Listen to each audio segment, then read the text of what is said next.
Sorry काय शब्द बोलला? हो. तुम्हाला मला गोष्टी सांगण्याची फार सवय आहे. तर एकदा काय झालं की पूर आला आणि माकड आणि माकडाचं पिलू हे ते पुरामध्ये बुडायला लागलं. मग माकडीने प्रयत्न केला की पिलाला वाचवण्यासाठी तिने त्याला खांद्यावर घेतलं, डोक्यावर घेतलं, पाणी वाढतच होतं. मग माकडाच्या नाकाशी पाणी आल्यानंतर मात्र त्या पिलाला त्यांनी पायाशी घेतलं आणि मग माकड त्या पिलावर उभं राहिलं स्वतःला वाचवण्यासाठी. आता सगळी धडपड चालली आहे पिलांना वाचवण्यासाठी. नाकातोंडात पाणी गेलं ना तर पिलांना पायाला घेण्याची वाझेने सुरुवात केली, परमवीर सिंगने सुरुवात केली. आता कोण कोण पायाखाली जात आहे ते रात्रीपर्यंत बघूया.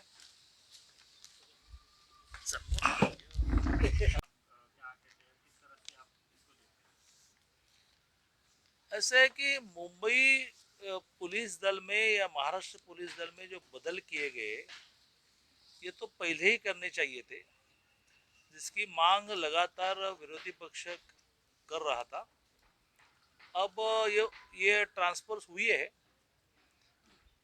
बाय कंपल्शन, खुशी से नहीं हुई है. 2 दिन क्यों लगे फिर? वाजे की गिरफ्तारी के बाद यदि ये लॉजिक है कि वाजे परमवीर सिंह को as a higher authority brief कर रहे थे तो फिर परमवीर सिंह क्या कर रहे थे, यह यदि ट्रांसफर का कारण हो तो वो इमीडिएट होनी चाहिए थी. 2 दिन क्यों लगे? तो 2 दिन यह प्रयत्न रहा कि क्या परमवीर सिंह को बचा सकते हैं.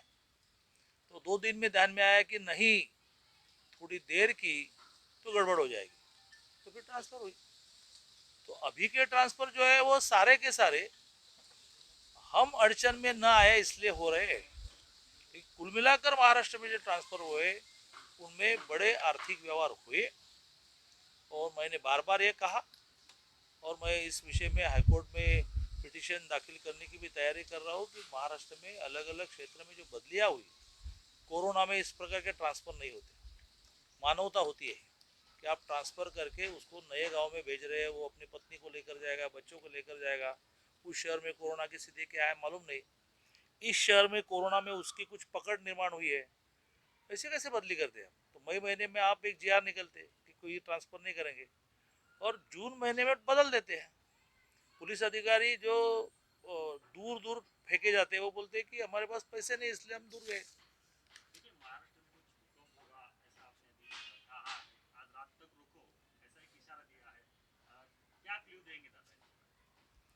नहीं नहीं, मैं इतना ही क्लू आपको दे रहा हूँ कि अब शुरुआत हुई है. आपको मैं एक उदाहरण देता हूँ कि एक बड़े पहाड़ से गाड़ी नीचे आ रही थी, तो उसमें अचानक एक पत्थर आ गया. तो तब तक रुकेगी नीचे आने के लिए जब तक वो पत्थर नहीं निकलेगा. जैसे ही पत्थर निकलेगा तो उसको कोई नहीं रोक सकेगा. पत्थर कौन आपके ध्यान में आया और गाड़ी भी आपके ध्यान में आई. और पत्थर अब बाजू में हो जाएगा और हाथ ऊपर करेगा मरो, ये भी आपके ध्यान में आएगा. गाड़ी मरने दो, मैं चला बाजू होता हूँ.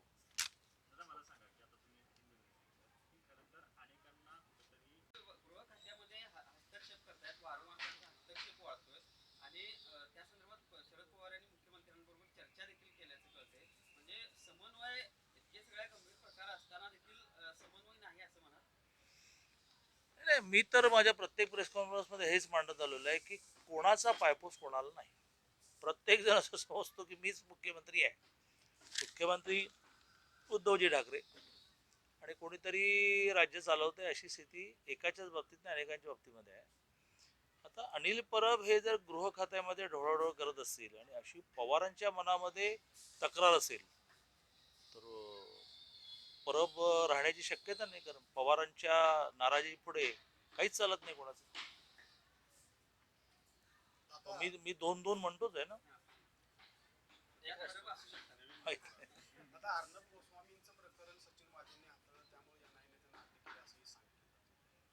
आता इतक्या घटनांनंतर इतक्या पुराव्यानंतर सुद्धा जर सचिन वाझेंना प्रोटेक्ट करायचं असेल बहुतेक यांनाही जेलमध्ये जायचंय.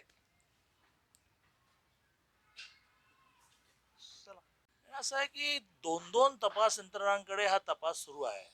NIA कडे पण आहे आणि ATS कडे पण आहे. ते याचा शोध लावतील. त्यांना याचा शोध लागला आहे. वेळ प्रसंगी वेळ येईल तेव्हा ते घोषित करतात आणि त्यामुळे आता बुरखे फाटायला वेळ लागणार नाही. आता बघा, वाझेला सस्पेंड करणार नाही, वाझेला अटक करणार नाही, शेवटी अटकही करावी लागली, सस्पेंडही करावं लागलं. मुंबईचे कमिशनर बदलणार नाही. किती वेळ तुमचा दम सुटतो, दम तुमचा लवकर, त्यामुळे तुम्हाला मुंबईचे कमिशनर संजय राठोडचा राजीनामा घेणार नाही, घ्यावा लागला. तसं कोण आहे याच्या मागे राजकीय शक्ती, हा बुरखा फाडायला वेळ लागणार.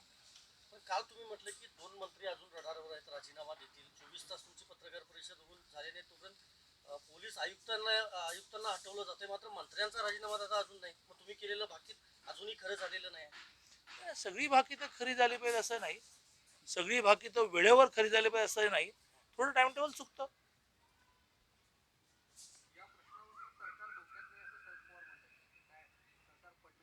आम्ही कुठे म्हणतोय की धोक्यात आहे आणि आम्ही कुठे म्हणतो पडणार आहे.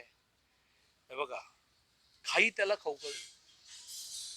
टोपी फेकल्यानंतर ज्याच्या डोक्याला बसते त्याच्या डोक्याला बसते.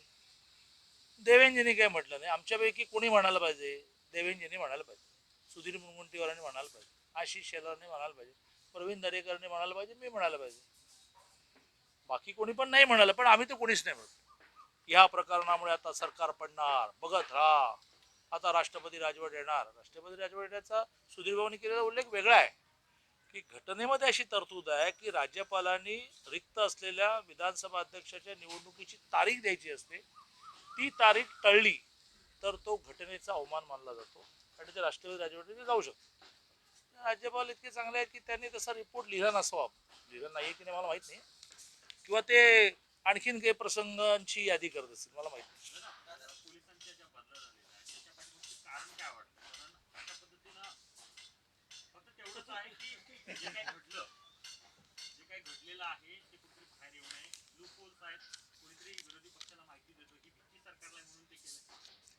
आत्ता ज्या झाल्यात ना त्याच्यामध्ये 3-4 तासच थांबा तुम्ही, कारण बदली झाल्यानंतरच ऍक्शन होणार ना,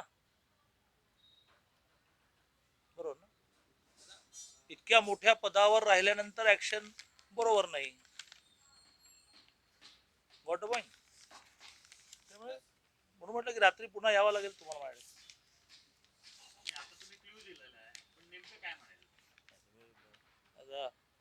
मी तो म्हटल्यानंतर तुम्हाला तागवाद कळला पाहिजे.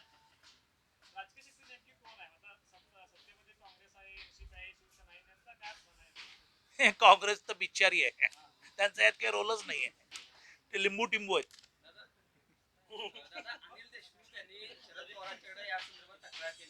महाराष्ट्राचं मुख्यमंत्री केलं पाहिजे, कारण मंत्रिमंडळातलं कोणीच बोलत नाही. दिवसातून 10 वेळा संजय राऊतच बोलतात. बेटर वे त्यांनाच करून टाका ना. ते म्हणतात की वाझे एक अत्यंत अत्यंत चांगले अधिकारी, ते असं म्हणतात की चांगले अधिकाऱ्यांना तुम्ही फासावर चढवताय.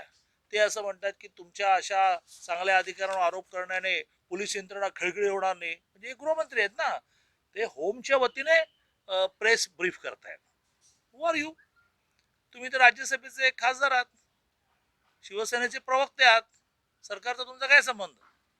माननीय उद्धवजींनी आता अतिशय धाडसी, कोणाची काळजी न करता स्टेटमेंट करणारे, कोण आहे या समोर असं म्हणणाऱ्या संजय राऊतनंच महाराष्ट्राचे गृहमंत्री करून टाकले.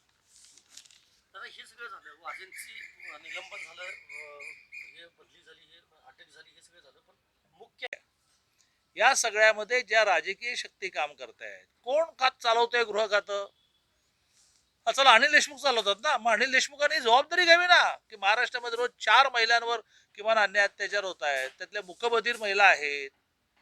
इकडे तुमच्या मंत्रिमंडळातल्या एका मंत्र्याचा पूजा चव्हाण हत्येशी संबंध जोडला गेला, त्यांना राजीनामा द्यावा लागला. दुसरे मंत्री तुमचे जाहीर घोषित करतात की म्हणजे 15 वर्षे लिव्ह इन रिलेशनमध्ये माझ्यापासून एका महिलेला 2 मुलं झाली, त्याचा ॲफिडेव्हिटमध्ये उल्लेख नाही. कोणीतरी तुमची मंत्री एका पोलीस कॉन्स्टेबलला मारण्यामध्ये तिला 3 महिन्याची शिक्षा होते, मग ती अपिलात जाते आणि अपिलामध्ये स्टे मिळाला म्हणून राहते. कोणातरी तुमच्या एका मंत्र्याचा जावई हा ड्रग्जमध्ये सापडतो, तुमच्या पक्षाचा राज्याचा युवा आघाडीचा अध्यक्ष बलात्कारात सापडतो, अजून त्याला अटक. किती किती मोठी यादी सांगली. आणि त्यामुळे हे सगळं कशामध्ये येतं, गृह खात्याच्या अंडर येतं. आणि तेव्हा अनिल देशमुखांचा राजीनामा घ्या ना. का अनिल देशमुखांची काहीच चूक नाही आहे, त्यांना फक्त पुढे केलं जातं, त्यामुळे त्यांना कशाला दानीस घालता.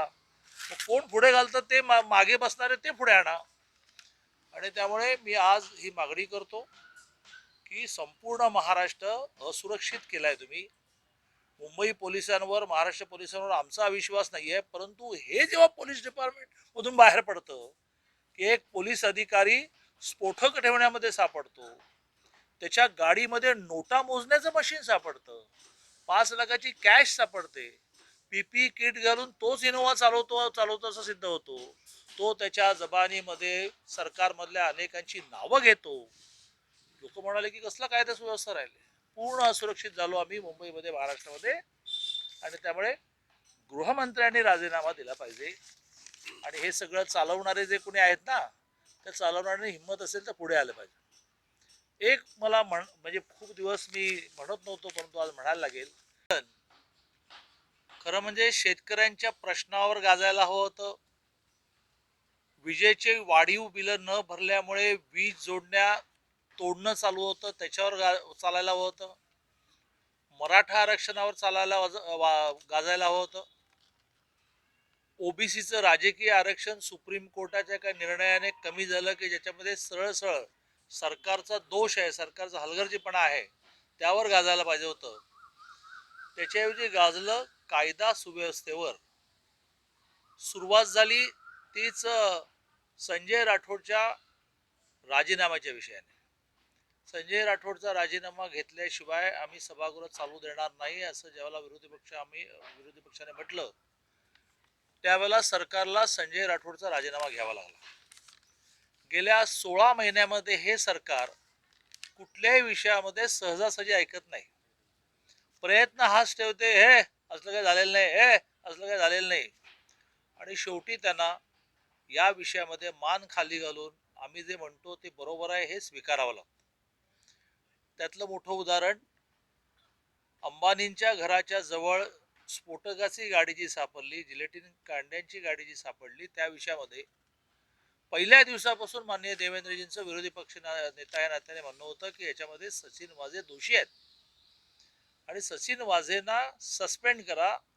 आम्ही तर इथपर्यंत खाली आलो की सचिन वाझेंना लॉंग लिव्हवर पाठवा. आम्ही इथपर्यंत खाली आलो की सचिन वाझेंकडून तो चार्ज काढून घ्या, क्राईमचे इन्चार्ज म्हणून चार्ज काढून घ्या.